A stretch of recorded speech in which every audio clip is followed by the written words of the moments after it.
Summit? Yes. We can hear you, Leo. Well, shall I go ahead then? We're ready. Okay, wonderful. All right. Well, on behalf of our board and our advisory council, Bryan and I warmly welcome our 31 speakers, quite a long roster, and nearly 1,000 registrants for this summit meeting of the Coalition for Career Development Center. Let me just make a couple of general observations here. I think I'd say that this event represents a major milestone in the history of this coalition, which has been building for several years. But organizationally, we've institutionalized the coalition into an industry-led, nonpartisan 501c3 think tank, characterized by high-quality research and the ability to convene some of our nation's leading practitioners and thought leaders in the career readiness community. And I think our agenda today demonstrates that pretty strongly. It demonstrates that convening power.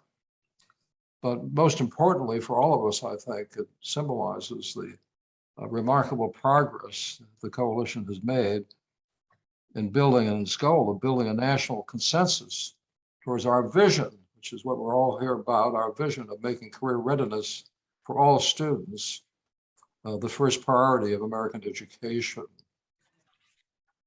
We have now completed the construction of a durable edifice. If you look at our little logo on the upper left-hand corner, it looks a little bit like a Greek temple. The frieze in the temple should say career readiness for all, but underneath it are four or five very sturdy columns that we call our 5-pillar solution. And here are our 5 pillars. Many of you are familiar with this, but for those who are less familiar, our first pillar is to prioritize career planning. And by that, we mean in particular that every student, all students, should develop personalized career and academic plans. And the whole planning process begins at an early age and goes up into about the 9th grade, 10th grade, when they formalize that plan. And they do that under the advice of pillar number 2. For pillar number 2, we are forming and recognizing professional career advising. We've been involved in developing a career certification for something we call a school career development advisor, but there are other credentials, but mainly people who are highly professional and trained and certified as trained career advisors. People, again, who can advise the students, but also can create a bridge between those students and the employer community, much closer connectivity with the employers. That's a very important function, clearly. And then as we go on, we're to help students to make sure that their skill sets are related to the economy. It's all about, creating a closer alignment between the needs of the economy and what schools are providing. We'd like very much to focus on work-based learning, which can take all kinds of, many kinds of forms. We talk about mentorships, apprenticeships, and of course, certifications and so forth. And then we then go to high quality career development technology. What that means is that counselors and their students will be able to look into different apps for career planning. They'll be able to identify clearly what the milestones are along that particular career pathway, the education requirements to move on that pathway, to select from a variety of apps to choose what they would get a better information, what they really like to do. And with that, they're ready to go out into the world right after high school or go into post-secondary training. But that post-secondary education and training will be much more focused on their own career pathways. That's sort of the overall solutions framework, but we also had to make sure that we can ensure accountability. And you'll hear more about that today. And one of the ways to do that is through Dr. Solberg's remarkable report we're going to hear a lot more about today, called The Condition of Career Readiness in the USA. But those are just a reminder of our 5 solutions, our 5 pillars. They're very sturdy, they're very strong, and they provide a foundation for creating a new paradigm, basically, for students starting early in school and going up into the grades until they're ready to go to work. And I'd like to turn to my friend, Dr. Albrecht, to explain that paradigm. So Brian, maybe you could do that on the next slide. Thank you very much, Leo. It is a pleasure to be with you and with all of our attendees for this historical event, making career readiness for all the #1 priority in American education. And I'm so proud to be a part of the CCD to help launch this amazing work that is being done. And I will say transformational work. You know, I want to just start out as you did with an appreciation for all of our attendees. We are certainly working to begin to build momentum for the work that has been developed through this report, and will continue to grow as we solidify a group of individuals that are going to continue to lead the research and then the implementation. And I think in the report, you're going to see some of those best practices as colleges and states and high schools across the nation are beginning to adjust the way that they believe and we should be approaching career development for young people and adults. I also want to thank the CCD team. There's a lot of work that goes into this behind the scenes. They're doing a great job with our summit today and tomorrow. But the important part is that we continue to be strong advocates to support each other in the growth of career development throughout our nation. It's also really important to acknowledge those that have gotten behind this movement with our sponsors and those that are continuing to be advocates for our collective mission.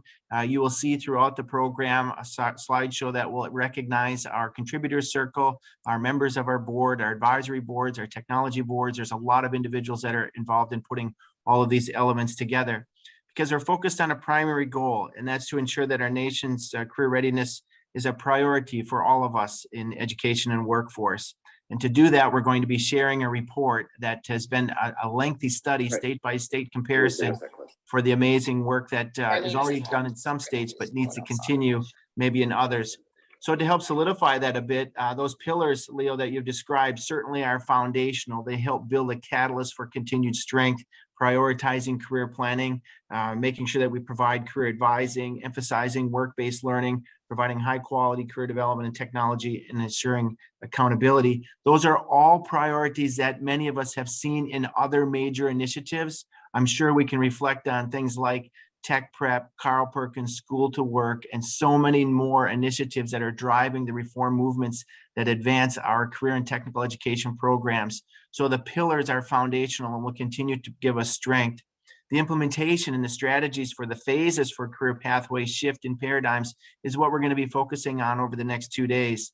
And that's to expand career awareness at the elementary school levels and take a deeper look at how we can engage young people at a very early age to better understanding what opportunities are available to them. To develop personalized career and academic plans beginning at the middle school level.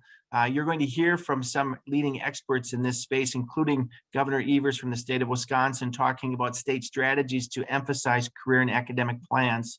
But growth in that area leads to our early high school programs with personalized career planning and thinking and experiencing education in a new and different way. And I think we've all learned that over the last 2 years, at least, that education can be delivered and experienced in new ways. So we want to grow upon that success and build greater capacity for students at an earlier age, leading to that high school transition point, that junior, senior level, where we have students involved in summer internship programs on a chosen career pathways, youth apprenticeship programs, work-based learning programs that are meaningful for the student and for the employer as they engage in aligning academic curriculum with workplace skills.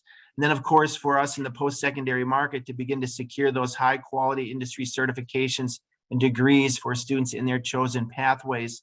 The ability to align and build in industry credentials that have meaning and value in the workplace are going to enhance the educational experience of a young person as they progress into the workforce. So many different new aspects are being brought into light, and by combining and aligning all of those under the pillars, we believe we're in a unique position right now with the CCD and across this country to continue to emphasize the important role that career development can make. And I don't need to explain it to anyone on this call because you're the ones that are in the front line. You're doing this work every day. And so we thank you for that. We know there's a lot of expectations on education. Workforce preparation is one of the key topics across this nation as we see a skilled worker shortage and the transformation of the jobs be based on technology and the way that the future of work is being defined. And our role at the CCD is to continue to build that unique experience to help educate parents, teachers, counselors, administrators, policymakers, and ultimately students on how to take advantage of all those transitions that are taking place in our time right now So we're grateful for the opportunity to be able to share these ideas with you. And we're going to continue to celebrate the great work that each of you are doing in your respective states and communities. It's now